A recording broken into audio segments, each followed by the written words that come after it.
मी विजयकुमार तुकाराम जगताप भारतीय जनता पार्टीचा कार्यकर्ता असून प्रभाग क्रमांक 1 ची जबाबदारी मला निरीक्षक म्हणून दिली.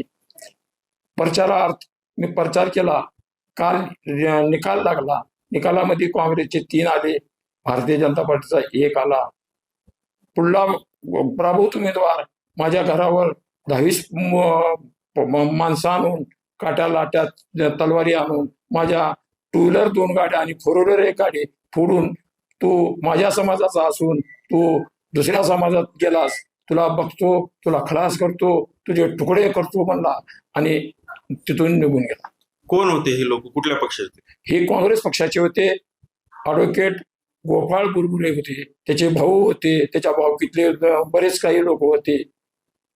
काय तक्रार दिली? तक्रार मी माझ्या घरावर हल्ला केला म्हणून तक्रार दिलो, माझ्या वाहनं फोडलीत म्हणून तक्रार दिलो. ठीक.